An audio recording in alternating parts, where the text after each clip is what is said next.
A very good morning to you and Happy New Year. It is the first day of 2022, the 1st of January 2022. Welcome to News Center this morning.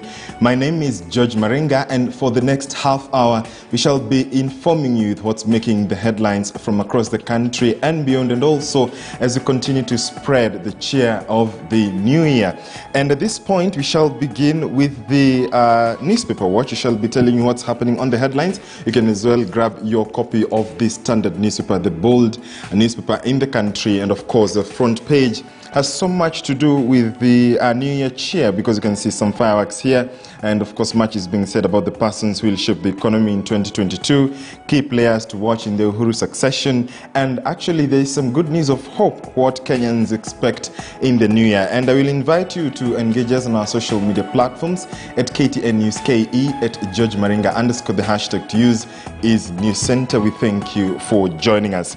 Now, the front page of the newspaper, that is the top story, is that Mudavadi hit as Raila, Ruto invade in Western, and the coronation yesterday, it was a double blow for ANC leader after his rivals Odinga and Ruto raided his support base and made away with some of his lieutenants as Governor Oparanya appeared to wrest the Western Kingpin mantle when he was endorsed as Luhya spokesman. You can get that story on page 6 and page 7, and of course there is the pictorial of the double events that were happening yesterday at Buhungu Stadium as well as Mayuba Stadium in Sirisia, Bungoma, where the events that were attended separately by the ODM leader Raila Odinga, Kakamega Governor Wycliffe Oparanya, and the one in the Senator Cleophas Malala's tournament in Mumias that was attended by Deputy President Dr. William Ruto, among others. And the persons that will actually shape the economy in 2022, because remember, we are still reeling from the harsh effects of the pandemic.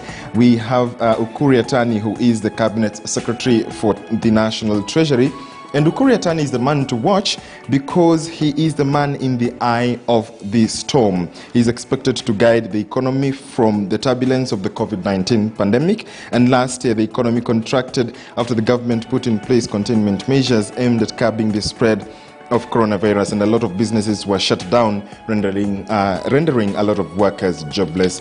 Remember also that after that, the government, through President Uhuru Kenyatta, did of course ease in the measures, and the curfew was lifted. And Kenyans have been just wondering whether the Omicron variant will take us back to where we were. But of course, experts have said there is no cause for alarm in terms of reverting back to that initial stage of the curfews and all. But we shall wait to see how it all goes. Patrick Njoroge, the governor of the Central Bank of Kenya, is also a man to watch. And in the financial sector, all eyes will be on the governor of the Central Bank of Kenya, that is CBK, as he starts to regulate digital lenders. This comes, of course, in an election year. That is this year. We are just actually 8 months now to the August 8th general election that is happening this year. We have been seeing the 2022 general elections. We are now in that year of the elections, and additionally, the CBK boss will be expected to stabilize the country's exchange rate. And since the outbreak of the COVID-19 pandemic in March last year, the Kenyan shilling has weakened, trading at 113 shillings and 14 cents against the US dollar. Patrick Njoroge, the governor of the CBK, will be a man to watch. You also have cabinet secretaries, that is Monica Juma, that is the Ministry of Energy.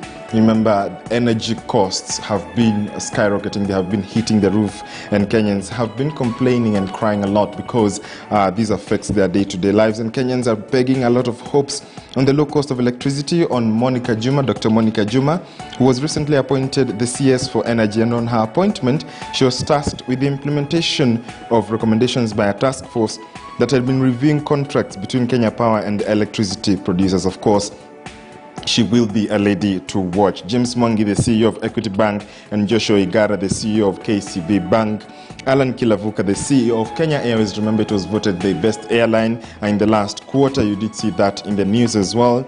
Philip Mainga, the Managing Director for Kenya Railways. Remember, we also informed you about the inaugural train to Kisumu. That is 12 hours, and I was privileged to be on that trip. Of course, you can go to our social media and YouTube to check out that story. Peter Njegwa, the CEO of Safaricom.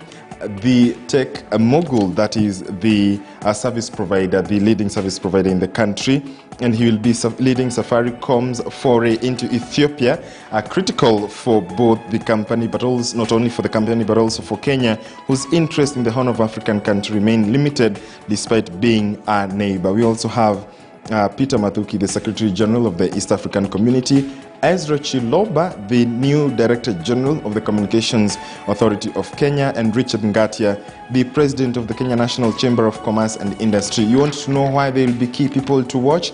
Grab your copy of the Standard newspaper. We did have some New Year messages from leaders. President Uhuru Kenyatta saying Kenya must choose the bold path over the popular path. We must choose the critical few who are bold over the trivial majority who are not. And there are examples around the world where the bold triumphed over the popular. For China to industrialize in 35 years and the Asian tigers in 25 years, it took bold decisions, and one of these decisions was to reduce the degrees of politics in their industrialization process, and imposing limits to politicians was a bold and unpopular path, but this is what transformed these economies. This is President Uhuru Kenyatta's message to Kenyans. Deputy President Dr. William Ruto saying that times have always been challenging in their own ways, but never as trying, harrowing and exhausting as the past year. I am sure that everyone feels they have given their all and it has not seemed to be enough.